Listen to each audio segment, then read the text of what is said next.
Hi, Socialist Links here. If you're not aware, I appeared upon to a second episode of the International Leftist Podcast. The second episode, titled "America, Lenin, and Juche." Keyword Lenin. Upon to like the section when they talk about Lenin, and the entirety of the Dictatorship of the Proletariat, they decided to include me because I was upon to the voice chat at the time, and they wanted my entire opinion upon to, or at least my interpretation of the dictatorship of the proletariat. Keep in mind, it's not my interpretation; it is Marx's, Engels, and Lenin's interpretation of the dictatorship of the proletariat, i.e., the workers' state, not socialism. So yeah, um, upon this, they decide to have me as a surprise guest upon to the podcast. I was actually quite flattered that they would actually decide upon that. Me, just a guy on the internet. Oh wow, that's actually something, you know. So I was glad to talk about it. Um, However, one thing after I give upon to like Marx's, Engels, and Lenin's interpretation, at least onto its thesis, upon to the revolutionary transformation of the dictatorship of the proletariat, there's just something off. So if you're not aware, it's not upon until the actual podcast itself, but they decided to mute me and deafen me from the entirety of the service so that we will not hear. Luckily, I was one step ahead. So I decided to essentially look upon to the video itself, and boy oh boy did they give a horrible interpretation of Lenin's ideas, and Lenin's um, interpretation of the dictatorship of the proletariat, as well as Marx and Engels, kind of making a mockery of Marxism, I would say. So I decided to make this video as a response, to international leftists. I do not have any hard feelings. Keep in mind, they did mute and deafen me without actually allowing me to essentially hear what they were saying and give like my response back at thereon. But it's fine. Again, I don't have any hard feelings. So, but I'll be making my response here in this video as kind of like kind of like a public addressment and a public analysis on what is wrong with this entirety of the video. So let's get started. So this is the point where they essentially talk about like kind of like what I talk when I talk about after the entirety of like my of me explaining the entirety of the dictatorship of the proletariat as best as I can through Marx's, Engels' and Lenin's analysis. And here's what they had to say directly. We appreciate that. All right, so that was like completely wrong. The dictatorship of the proletariat does not exist before. It exists during the lower phase of socialism or the lower phase of communism. Uh, That is absolutely not true. Absolutely not true at all. Absolutely, very much not true at all. And even then, right? What Marx actually considered upon to the dictatorship of the proletariat, it is not the entirety of a worker's ownership of the means of production as most socialists might consider it to be. It is not, and that's kind of like a definition that I think as socialists, as any leftist on the internet, any leftist in the world should just get out of their head, because that is not socialism. That is not socialism at all. That's not how Marx, Engels, and Lenin interpret it. And if these people are going to call themselves Marxists and Leninists, then they should lose Marx and Lenin's entire interpretation of the dictatorship of the proletariat. Here is the actual dictatorship of the proletariat and what it means. In Critique of the Program, quote, between capitalist and communist society, there lies the period of the revolutionary transformation of the one into the other, corresponding to this is also a political transition period in which the state can be nothing but the revolutionary dictatorship of the proletariat. Keyword of the dictatorship of the proletariat. He does not say socialism. He says the dictatorship of the proletariat. The dictatorship of the proletariat is very much separate upon to like the entirety of socialism. And even then, what considers as socialist into Marx's mind is not entirely even what Lenin even considered upon to that being socialism. But even then, if we're going to be Marxist and Lenin is a Marxist, then we should look upon to Marx's works. And even then, he says over and over again that the dictatorship of the proletariat is separate from socialism. However, many people do bring up a good point until what Marx would define as well as the lower phase of communism. And it's kind of confusing, but we have to understand this. So we have to look upon this as well in Critique the Goethe program in part one. He also goes on the lower phase of communism, and even then he says this quote: "What do we have to deal with here is a communist society." Not as it developed on its own foundations, but on the contrary, just as it emerges from capitalist society, keyword, which is thus in every respect economically, morally, and intellectually still stamped with the birthmarks of the old society, with whose wombs it emerges. Many people use this quote as kind of like, "Ha, gotcha, Trotskyist left communist," or something like that, as like apparently the socialism, lower phase communism is it means that like it emerges out of like essentially a semi-feudal country or a capitalist country, which is not the case. When Karl Marx uses the entirety of the interpretation of society, he means of society as a whole, that being Earth, the political, entire geopolitical ideas of society upon Earth.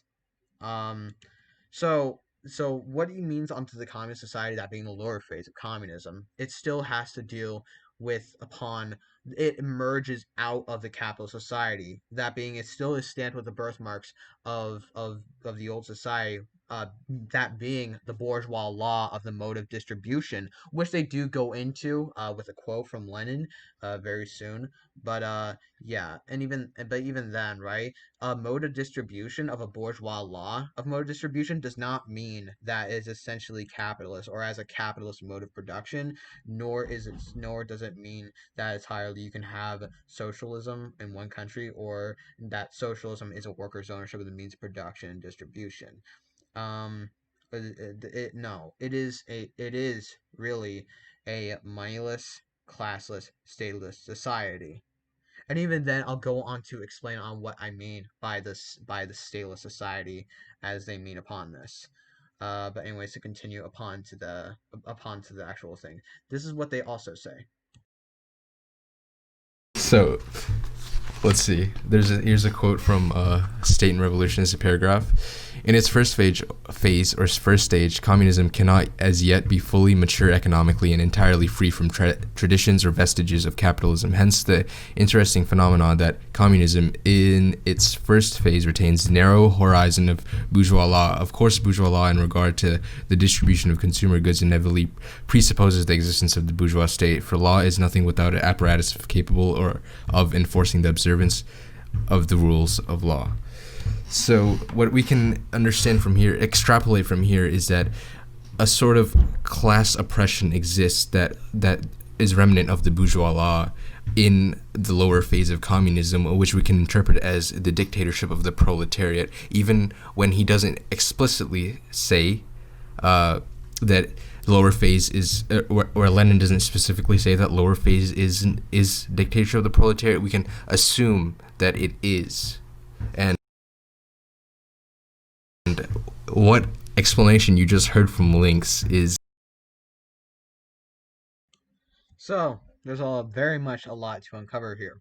They use a quote from State and Revolution that explains upon chapter 5 this economics of the dictatorship of the proletariat, uh, lower phase of communism and higher phase of communism. Um, and they bring up a very interesting quote. Very interesting quote. I just went over just earlier.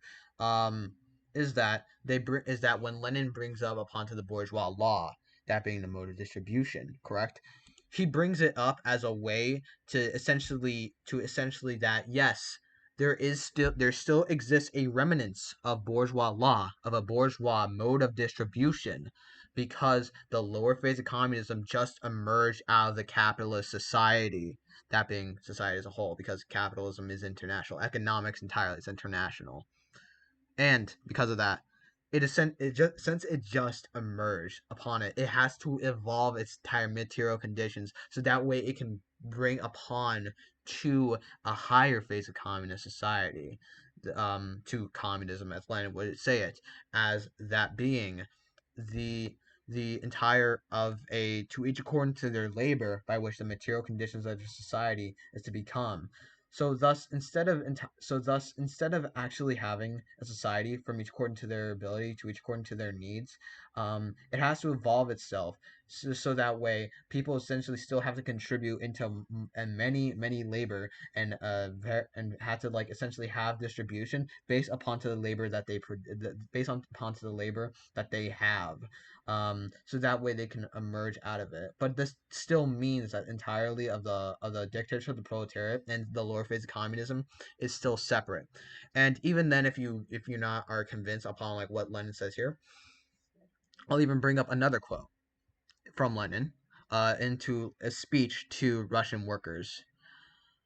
Quote, "No one, I think, in studying the question of the economic system of Russia has denied the transitional character, nor I think has any communist denied the term Socialist Soviet Republic implies the determination of Soviet power to achieve the transition to socialism, and not that the new economic system has recognized as a socialist order." End quote, Vladimir Lenin. Yes, Vladimir Lenin does say this. He does very much say this. And what he's basically saying here is that the Soviet Union itself is not socialist.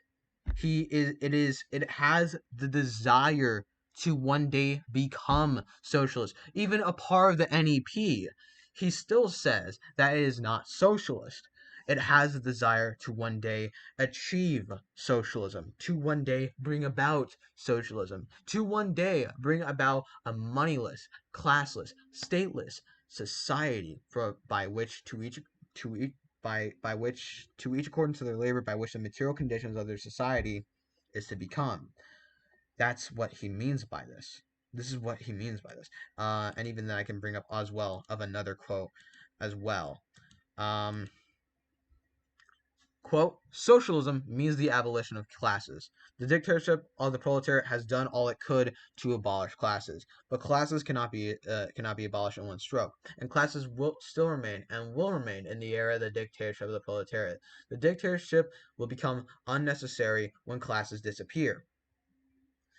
He does, yes, and a lot of even it's like Stalinists or Marxist-Leninists, as they like to call themselves, essentially, they always use that entire quote and misrepresent it as well. Lenin is directly saying here that socialism means the abolition of classes, but yes, and it cannot be abolished in one stroke. However, no one is saying that it is. No one is saying that entirely classes can be abolished in one stroke. What he means is that there needs to be a revolutionary transformation, and that is the dictatorship of the proletariat. And the dictatorship of the proletariat is the one that essentially makes classes disappear. If you can't, and even then, right? Um, like that's the only way upon to like how you can interpret that, right? So it is really the only way. That is the only way you can entirely interpret that. That's not some sort of way that like, oh, there is still like a class oppression. No, just because there is a bourgeois law of mode of distribution does not mean there's a class oppression when classes have already been destroyed. The problem is the material conditions of the society has to call upon it anyways, because it just emerged out of the capitalist society, and there still is a lot of work to be done. Part of that. And what explanation you just heard from Lynx is completely wrong in terms of how the dictatorship of the proletariat functions in a socialist transition from capitalism. Yeah, Marx, Engels, they all say that the state is necessary under the lower phase because...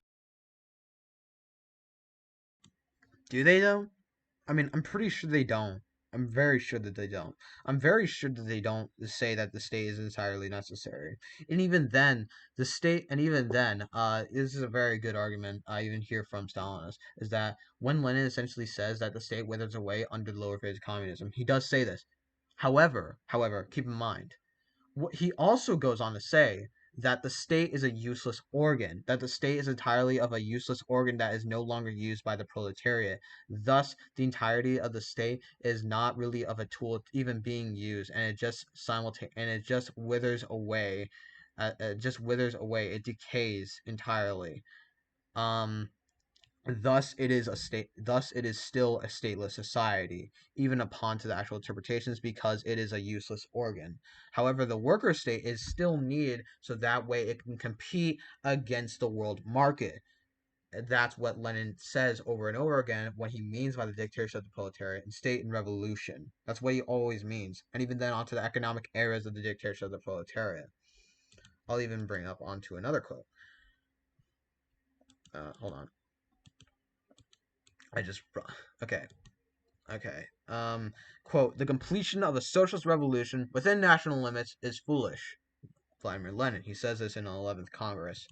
Um, even then, right? He also essentially begins to say, quote, "We are far from having a completed even onto the transitional period from capitalism to socialism. We have never cherished the hope that we could finish it without the international proletariat. We never had any illusions on that score. We know on how difficult is the road that leads from capitalism to socialism. But it is our duty to say our Soviet Republic is a socialist republic because we have taken this road, and our words will not be empty words." End quote. Vladimir Lenin in the Third All Russia Congress. Ironic enough, because yeah, his words would become empty words out of the bureaucracy that has been set up in Stalinist Russia. But that's another topic for another day. So what we have to understand here is that entirely what I would say upon to like the dictatorship of the proletariat as a revolutionary transformation proletariat, I would not say it is wrong. I would very much say that is actually how Marx and Lenin interpret it. But now we have to ask ourselves, why? Why did they do this? Why did they have to like do this over and over again? And why can't like the material conditions evolve into have socialism in one country?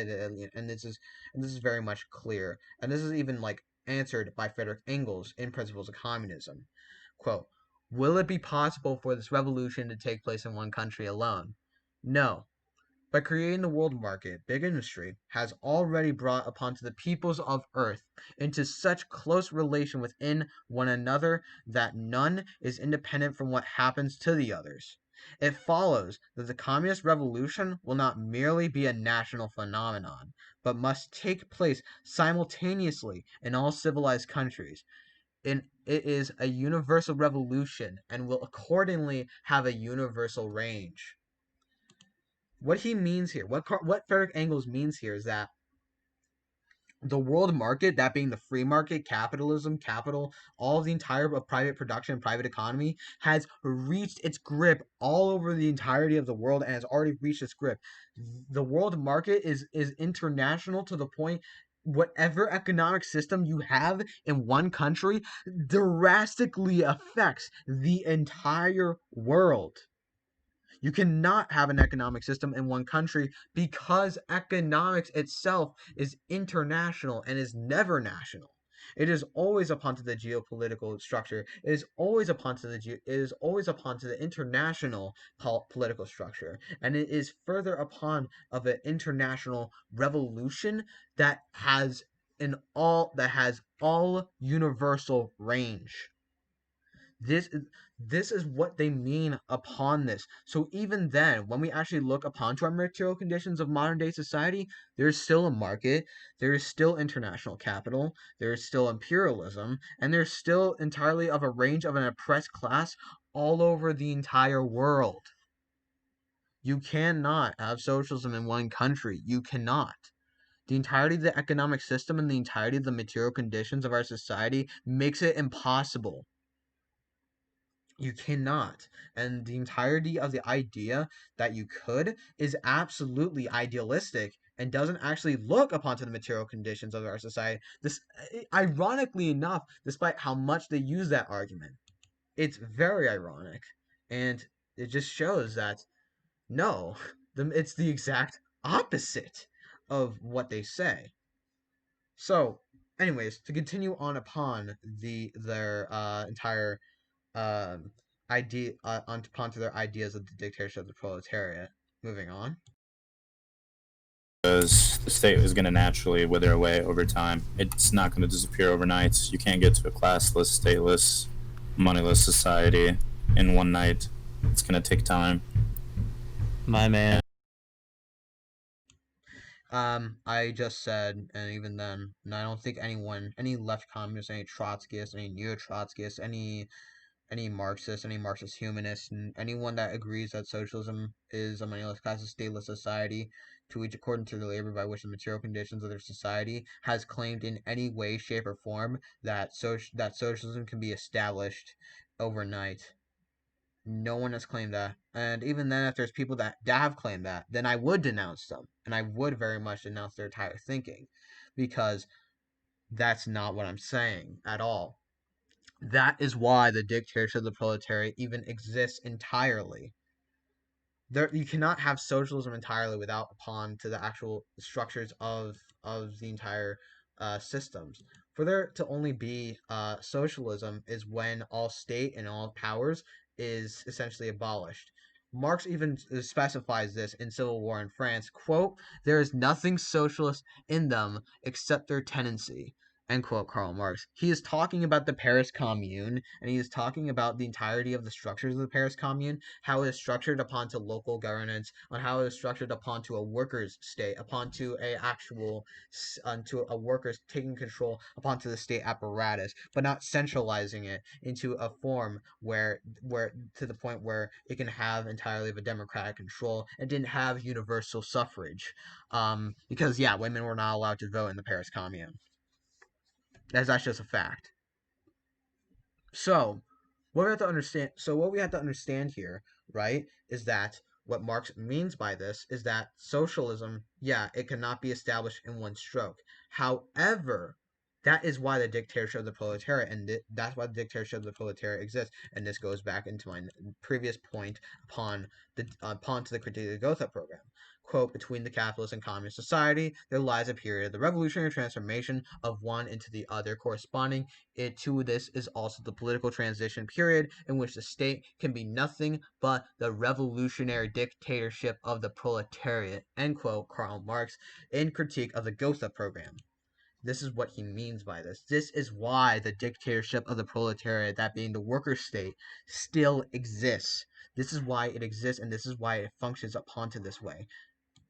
This is why the entirety of the economic transformation even exists, and even Lenin recognized this. Again, I'll bring up the quote, "No one, I think, in studying the question of the economic system of Russia had denied the transitional character, nor, I think, has any communist denied that the term Socialist Soviet Republic implies a determination of Soviet power to achieve the transition to socialism, and not that the new economic system is recognized as a socialist order." End quote. Vladimir Lenin, Tax in Kind.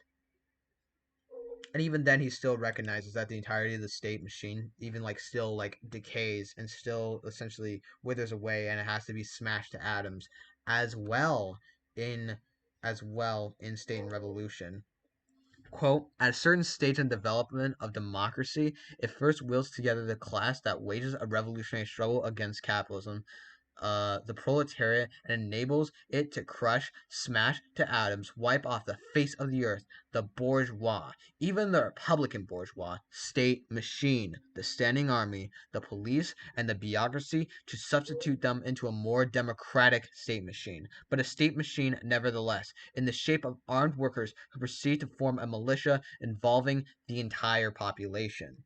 Sure, this is mainly essentially of what Lenin essentially explains of the proletarian militia out of the form of the dictatorship of the proletariat that is to replace the police force and the standing army.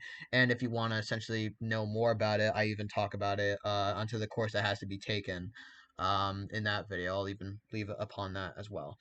But we have to understand here that he still advocates for against on the entirety of the state machine, and he still advocates to a democratic state machine and to establish a proletarian militia, so so that way we can have entirely of a transformation, of an economic transformation and a political transition into the lower phase of communist society. This is what Lenin talks about, and even then he gets this idea from Marx himself. This is what he said. This is what he entirely says, and this is what he always has been going upon into his actual works. To refute it as so doesn't it is just really nothing but of a horrible interpretation of Lenin, and shows the actual lack of understanding Marx, Engels, and Reddit of Lenin. Just had the book ready. He's got it right next to him. I got freaking Foundations of Leninism and State and Revolution next to me, brother. I don't have. Wow, Foundations of Leninism. That's actually kind of it's actually kind of it's kind of a coincidence, because there's a quote in the very first edition of Foundations of Leninism. Of course, this is written by Joseph Stalin, so it might as well be called Foundations of Stalinism. But there's even a quote. There's even a quote by Stalin in the entirety of the first edition of Foundations of Leninism. Even then, this even argues that the entirety of all of this whole organization, that socialism is the transformation stage, is completely wrong. And here is even the quote in the first edition. Keep in mind, this is later removed in the second edition. Quote, "The overthrow of the power of the bourgeoisie and the establishment of the proletarian government in one country does not yet guarantee the complete victory of socialism. The main task of socialism, the organization of socialist production, still lies ahead. Can this task be accomplished? Can the victory of socialism in one country be attained without the joint efforts of the proletariat of several advanced countries? No, this is impossible. For the final victory of socialism, for the organization of socialist production, the efforts of one country, particularly of such a peasant country as Russia, are insufficient." Joseph Stalin in Foundations of Leninism. Holy cow, dude. Even Joseph Stalin doesn't like socialism in one country. Whoa! Obviously, this is a point in time where Stalin was young, and he was just onto Leninism before he developed onto his very strange and horrible theory of socialism in one country. So this is obviously removed in the second edition and replaced with something about that the proletariat can achieve upon socialism in one country. But this is very much a part of a final draft of Foundations of Leninism. And even then Stalin in the times when he was young and actually organized upon even still agreed upon this. And there's something wrong. God damn it. Copies. I read all my shit on an EPUB or like a pirated PDF on Marxist.org, something like that. Based. Right. I just prefer physical copies. Like, it's just easier for me to read it that way. So Mr. I find myself like rereading when I read PDFs a lot more. So I went back to our little sheet here because we're needing things to talk about. And you know something we didn't mention last time was that article about the social distancing protests in socially distancing.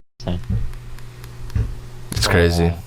6,500 square meters. I've noticed, like, going out in public, like, people are, at least my... So what we have to realize here, I'm guessing like this entire discussion just goes further on upon like the coronavirus. I could be wrong, and if I am wrong, I definitely will upload a second video upon this, right? But what I have to understand here, under the conclusion of everything I just said, these people have a horrible understanding and a horrible interpretation of Lenin's actual interpretation of like socialism and communism and the dictatorship of the proletariat, as well with Marx and Engels as well. So yeah, And this is not essentially just as like a horrible bad faith argument against international leftists. No, this is my response because they didn't give me the ability to essentially respond back upon to this podcast, which again, no hard feelings, but and I'm not offended, but no hard feelings. However, this like I decided to make upon to a response anyways in my own separate video on YouTube. So yeah, keep in mind all the sources I have used, all the quotes I've used will be linked in the description, and even then, furthermore, readings that essentially explain this topic as well. Anyways, thank you for watching this video. If you liked the video, hit the like button down below. I'd very much appreciate it. If you're new to my channel, hit the subscribe button. I'd also very much appreciate it. And yeah, and as a final message, and as kind of like also a message, kind of like during this like whole like very much protest and entire like kind of like revolutionary thought going on, then um I just wanted to say, yeah, go outside, get involved in protests, do anything that you can, join a socialist party, join any way, shape, or form to essentially like get yourself involved. This is now more than ever, especially now with everything that's going on in Oregon and like not Oregon, but in Seattle, Washington, and even now some like protests, some workers like essentially some areas trying to establish workers like communes in Oklahoma. This is very much good, and yeah, so yeah, this is now more than ever to essentially get involved during this international protest. I know I have, and I've been trying to get involved. I just wanted to make this response entirely. Sorry for kind of like some of these videos essentially being kind of like I guess some sort of attack on leftists, but I don't know. I just wanted to. I just need to give onto like just the actual Marxist analysis and the actual Marxist theory of socialism and communism and the dictatorship of the proletariat. So yeah, thank you for watching, and yeah, Socialist Links is out.